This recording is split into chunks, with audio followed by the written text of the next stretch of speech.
power or electric power cables or any electrical device, okay, can interfere with these magnetic fields and causing image distortion.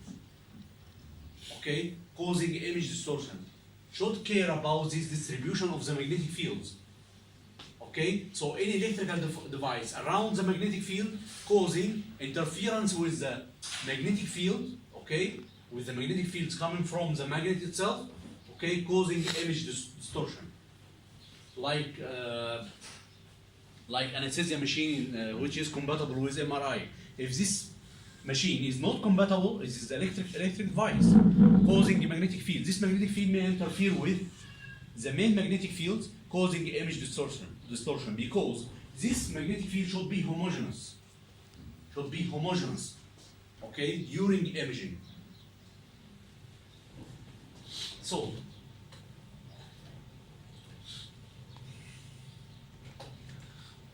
now this is a magnetic coil, and this one, another one is gradient coil. This gradient coil has a specific function. We will talk about it. This one is radio frequency coil.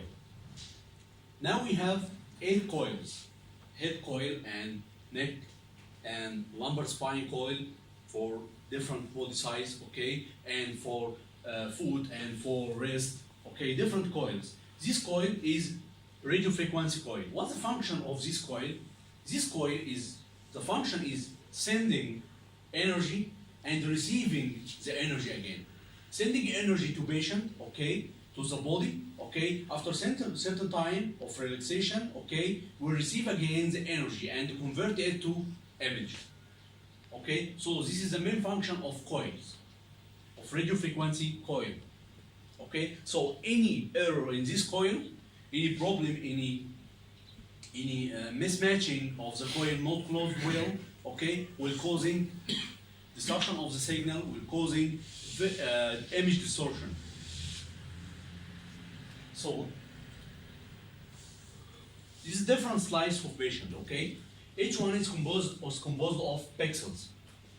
All of us have mobiles, yes? Your mobile camera is maybe 1 megapixel or 3 or 5 megapixel, okay? Increasing the megapixel means that increasing resolution, okay? Increasing number of pixels, increasing resolution. Why? Because number of pixels increased, okay? So you can collect a lot of information in the image. You can collect a lot of details in the image, so higher resolution. So any image is composed of pixels. Okay, if we are talking about 2D image, so now it's called pixel. But if we are talking about 3D image, like spine, it's called voxel. So voxel in 3 dimension, but pixel in 2 dimension. Okay, that's very important to know that any image for medical imaging or our self-image, okay, it's composed of pixels. This pixel, row and columns. Okay, composing matrix. Okay, this matrix may be 64 rows times 64 columns, okay, or 512 rows and 512 columns, okay, and so on. Increasing this matrix, increasing number of pixels, increasing resolution. Okay, so now we have an image. This image, each pixel, okay, receive signal coming from the patient. Each pixel receives signal coming from the patient.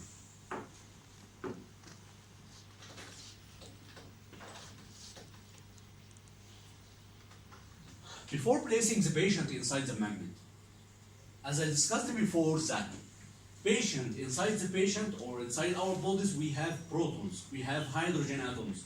This hydrogen atom is highly sensitive to the magnetic fields because hydrogen atoms has odd number of protons, okay? So it is highly sensitive to external magnetic fields. It's highly sensitive to be excited. So now, the hydrogen atoms now has odd mass number, okay? The proton of hydrogen atom, like this ball, spin around itself. It's called spin motion.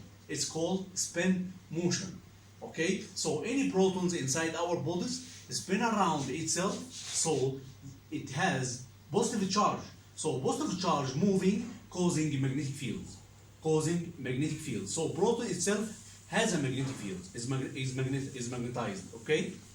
So protons now is moving around itself. Okay. Before placing the patient inside the magnetic field, we have a lot of protons. We have a lot of hydrogen atoms. Okay? So these protons, this is the patient, you will find protons as a positive charge, okay, pointing in a certain direction, and you will find another proton pointing in opposite direction. So all of them neglect each other, okay? So the net magnetization of patient or our bodies is zero, okay? Because now we have magnets and another magnet in opposite direction, all of them neglect each other, so no magnetization. So the net magnetization is zero. But when we place the patient inside the magnetic fields, okay,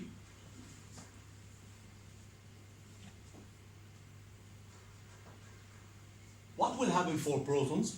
Proton aligned with the lines of magnetic fields. This is the lines of magnetic fields, okay? The protons will be aligned up or pointing up, and another protons will be pointing down.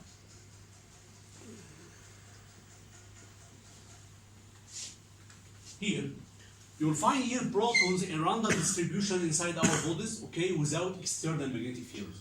When you put the patient inside the magnetic field, the protons pointing up and another proton pointing down. So now, two opposite magnetic fields, okay, neglect each other, okay, one pointing up and another one pointing down.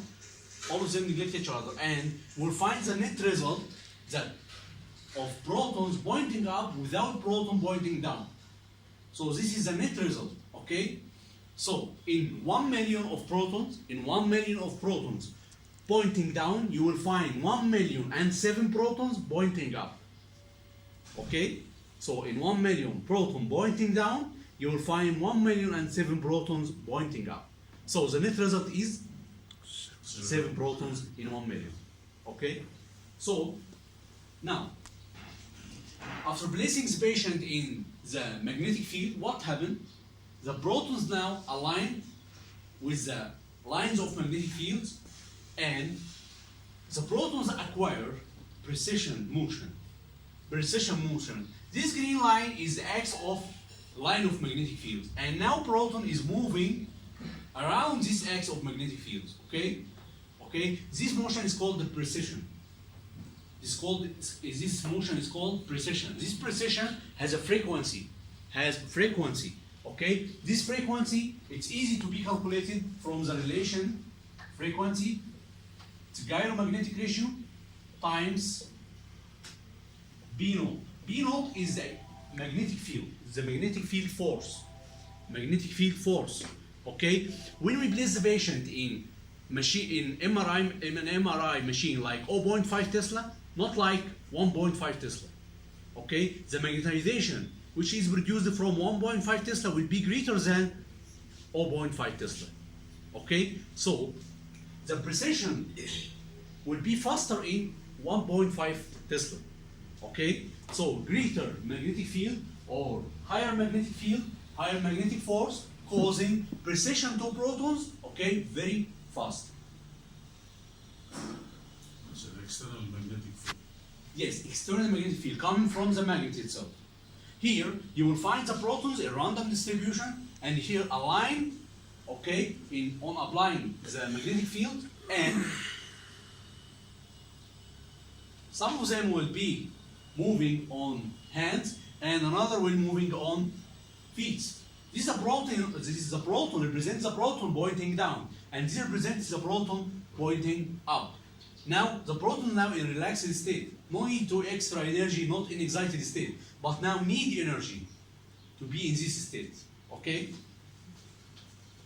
The precession motion of protons, as we see, okay, now protons, okay, aligned up and another aligned down, but the precession motion of protons, as you see, it's moving, okay, this precession at the same time spin around itself, and acquire precision motion of protons, okay?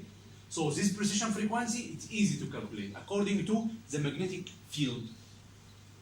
You have a question? Yes. I was just wondering why it's in precision. What makes it to be in precision? The external magnetic field.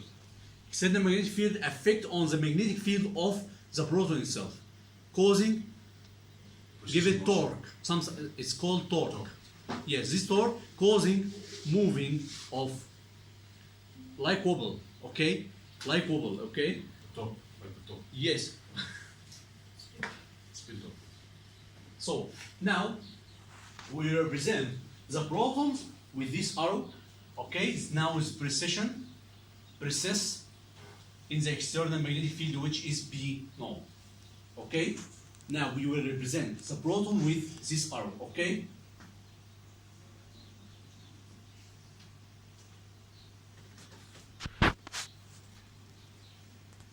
This is a relation of omega is Larmor equation. Larmor equation is and the frequency is called Larmor frequency. Larmor frequency. Omega naught is the Larmor frequency, which can be easy to calculate by this equation. Now, I'll give energy to the proton to be excited. Yes or no?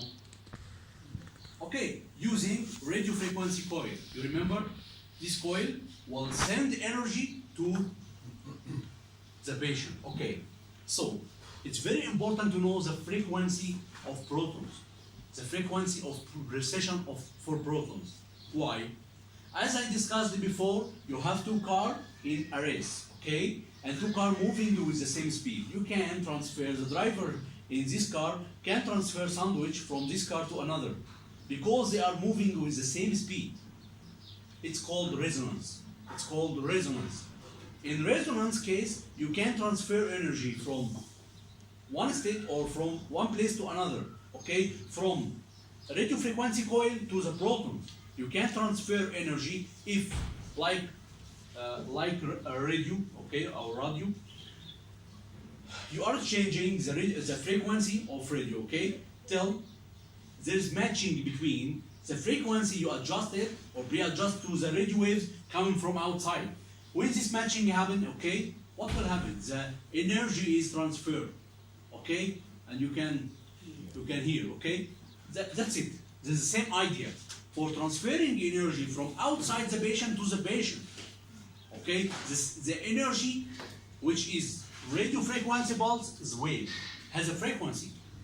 This radio frequency pulse has a frequency. The frequency of radio frequency pulse should be the same frequency of protons, which is precise in the magnetic field.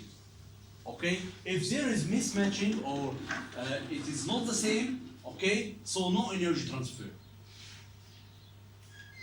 This is the main idea I want to understand. I want you to understand you have to know the precision frequency. But the question is, now we brought the patient to scan for lumbar spine. Yes? Okay.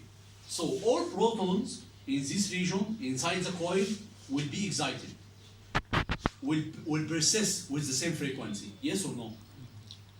All of them will persist with the same frequency. So now you will send energy to the tissues inside the lumbar spine. So all protons will acquire this energy. So after a certain time, the protons, after you switch off the signal coming from outside, protons relax it again. After relaxation, the signal coming out and you receive it. But now you can't differentiate between the protons coming from L1 or L2 or L3 or L5. All of them will give you the same signal because all of them excited at the same time. How can you differentiate? Now we select different slices, 10 slices, okay? I want only to excite the protons inside the first slice, not the protons in all 10 slices. You want to receive a signal coming from only this point of patient. Okay, this is a very important question. Now I will excite all protons inside your body and receive the energy coming from all protons inside your body. How can I differentiate it? I want only this slice. So now, come to us the function of gradient coil. Gradient coil, you remember the image?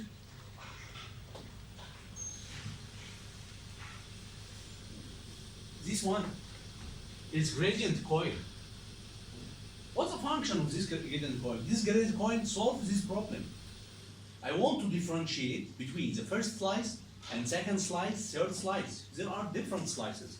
I want to excite only first slice to receive the signal coming out from only first slice, not all slices. Here, you have different slices for scan for MRI brain. You want to excite only this slice, not all, to receive only the signal from this slice, not from all. How can I do that? All protons now are excited, are processing with the same frequency. What's the solution? Gradient coil only switch on that particular area of interest.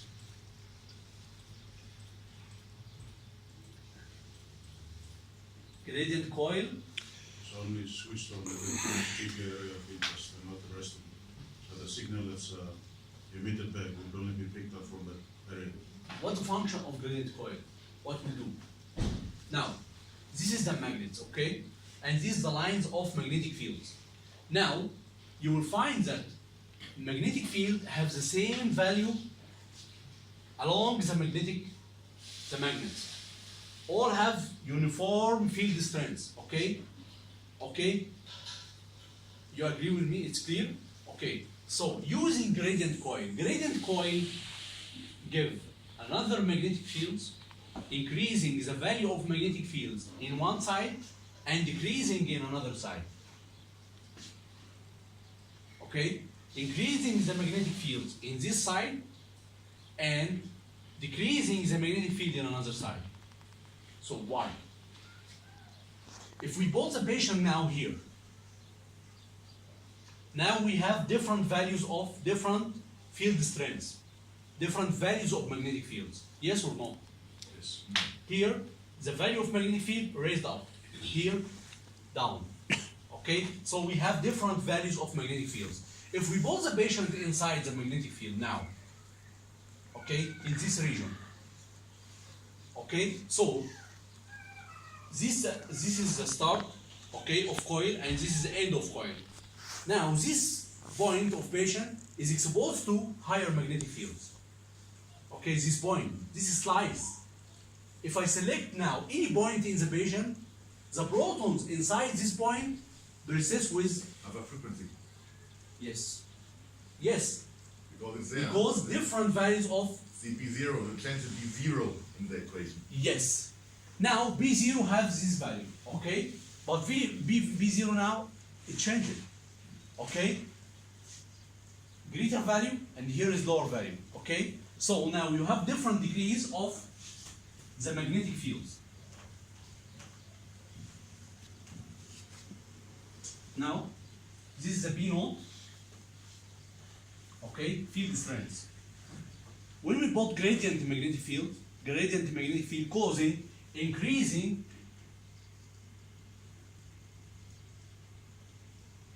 this side and decreasing another side. So now B naught is different.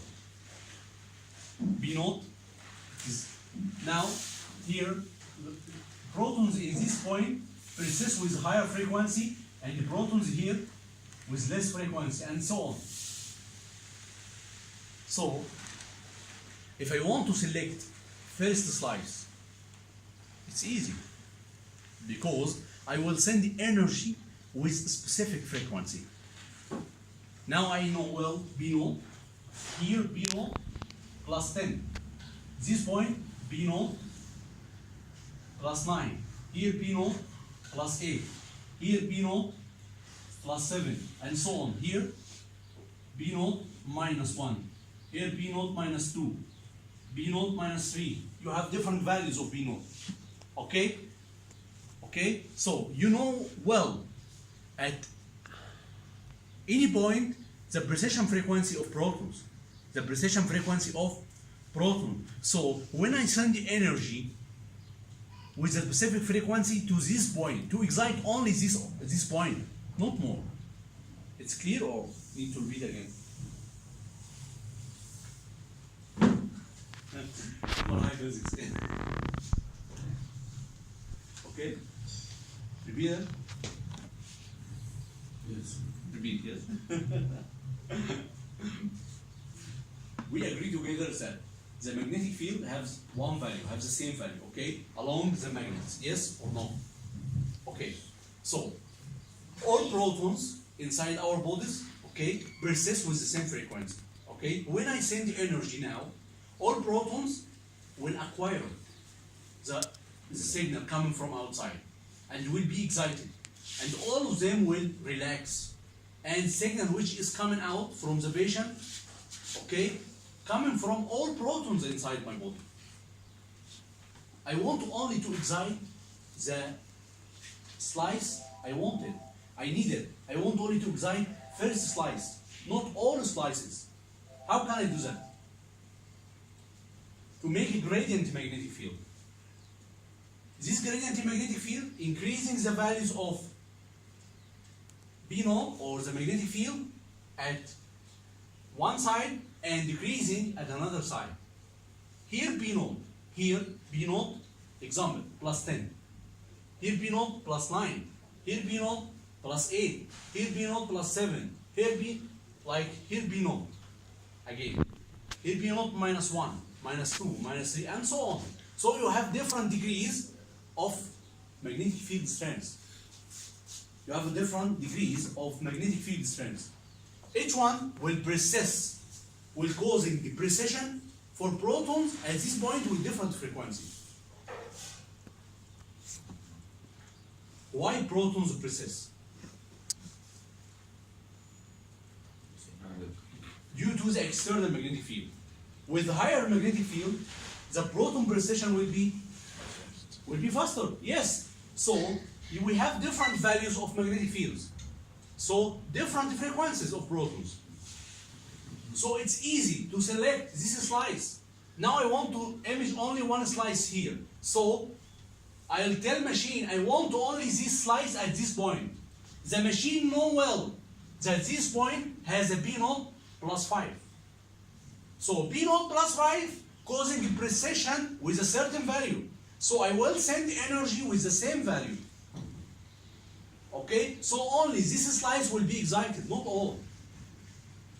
So I will excite this. Yes. It's like radio. Yes. We have a town with 10 radio stations and all of them are emitting at the same time. So we put our radio to the frequency of the one we want to listen and we only hear one. I think that's the same. Yes, that's the same idea. Yes. So this is a function of gradient magnetic field. Okay, this is called slice selection. Slice selection.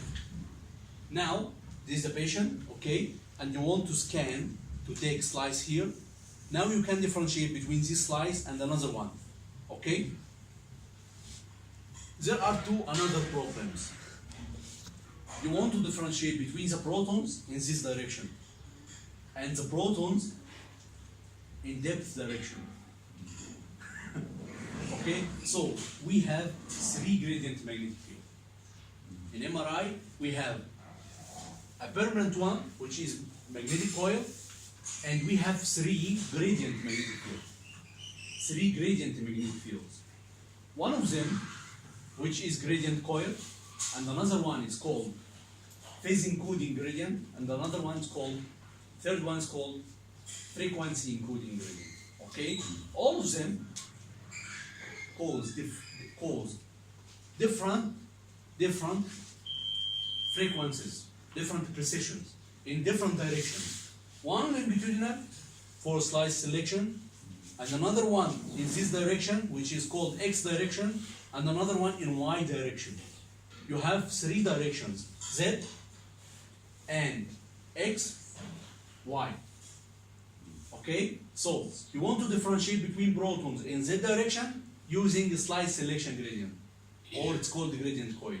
And in X direction, using phase encoding gradient. and in y direction using frequency encoding gradient to receive a signal, very specific signal. Okay?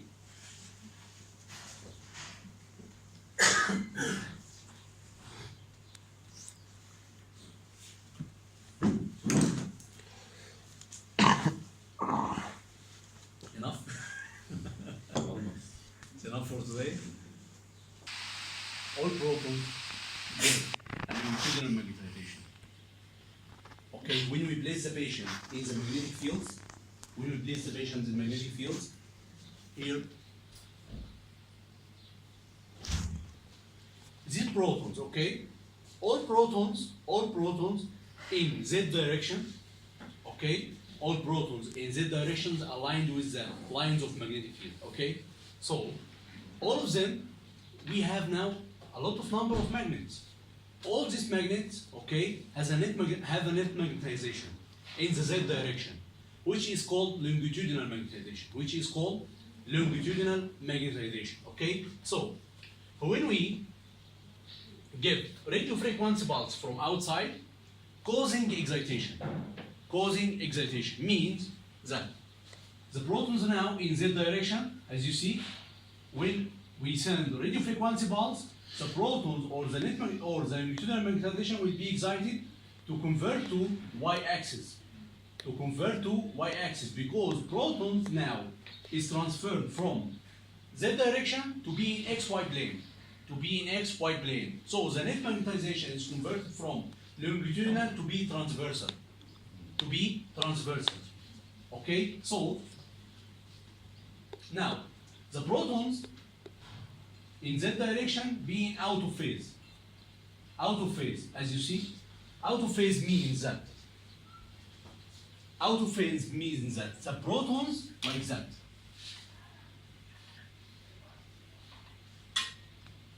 That means that protons are out of phase.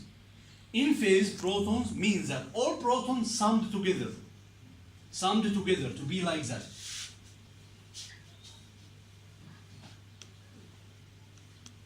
Okay, that means by out of phase and in phase, or protons out of phase like that and in phase like that. Okay, so now protons are out of phase when the protons are in z directions. After excitation or after radio frequency pulse sending, okay, protons converted to be in phase, okay, and longitudinal magnetization decreased, and another magnetization appear is called transversal magnetization. Now, radio frequency pulse is on, and the protons now, one arrow, all of them in phase, moving in the xy plane, persist in the xy plane, as you see. Okay, so now this is called transversal magnetization. So now I have longitudinal magnetization, and I have another one is called transversal magnetization. Longitudinal magnetization is called T1, and transversal magnetization is called T2. It's called T2, okay? MZ and MX. Yes, MZ in longitudinal magnetization. MXY in transversal magnetization, okay? It's clear? So, after we switch off the radio frequency pulse, what will happen? Now we switch off radio frequency pulse, protons dephase. As you see, dephasing of protons appear. Protons dephased, okay, and transversal magnetization decrease, and the longitudinal magnetization increase. So protons relaxed again. Okay?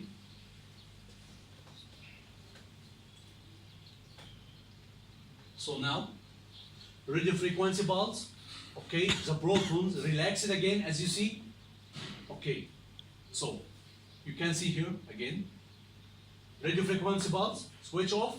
So transversal magnetization, you will find here longitudinal magnetization value increase with time to reach the maximum. Again, here transversal magnetization, longitudinal magnetization is 0. Now protons are relaxed, okay, longitudinal magnetization increase to reach 100%. again. Okay, we switch off signal, protons relaxed, coming back, okay, and magnetization or longitudinal magnetization value increased. Okay, it's clear for us? So, now, we have different tissues inside our bodies, like fat and water, okay? Fat and water, different properties for excitation and relaxation. You will find fat like fast food, Fast food mean fast in excitation and fast in relaxation. Fast in relaxation and fast in excitation, like fast food, okay? And water take long time for excitation and take long time for relaxation. So, if we have two different tissues in the XY, in excited state, and all of them will be relaxed, will coming back, okay, the fat will be faster than water. So you will find the longitudinal magnetization here for fat is higher than water. At certain time you will find the magnetization coming from fat is higher than the magnetization coming from water. That means if we record the signal at this point here, the magnetization of fat is higher than water. So at this time, the signal coming out from fat will be higher than water. Okay? This is the idea of T1 sequence. To record the signal when the magnetization of fat is higher than the magnetization of water. Because signal coming from magnetization, coming from longitudinal magnetization. Okay? It's clear? So now, the signal, if we record the signal at this point, so fat give us higher magnetization, so give us higher signal than water. Okay? That's for T1 relaxation. So, for T2, what happened for T2? T2 now decreased. After we switch off, T2 is decreased. Okay? So, you will find for water and fat, who is fast? Fat. So, decreasing or decay of fat signal is very fast. But water takes long time. Okay, so the magnetization of water takes long time to decay, to totally decay. Okay, if we record the signal at a certain time, who is higher, water or fat? Water. Who is higher? Water. So water will give us higher signal than fat.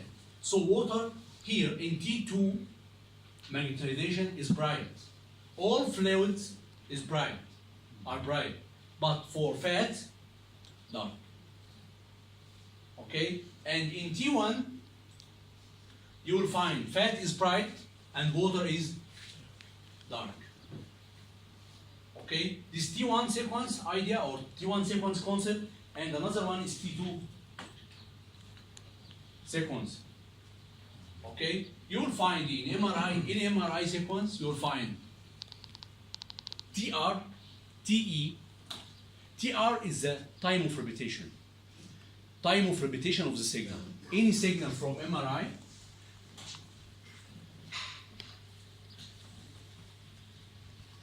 signal, any sequence of MRI signal called 90-degree signal. Okay? This signal is repeated.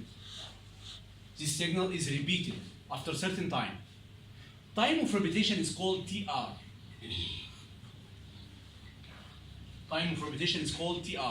We give a signal 90-degree to be in XY excited state. After a certain time, relax it. Okay? So 90-degree signal. Okay? And here I will record TE is recording time. So after recording the signal, I will repeat the signal again. and so on. Recording and repeat it again. This time for repetition of the signal is called TR. It's called TR. So now the question is, now we have longitudinal magnetization and transversal magnetization. The two types of magnetization occurring at the same time. So now we have signal coming from longitudinal and we have signal coming from transversal. How can I differentiate between them? But they don't interfere? This is the answer of this question will be next time. Okay? Okay?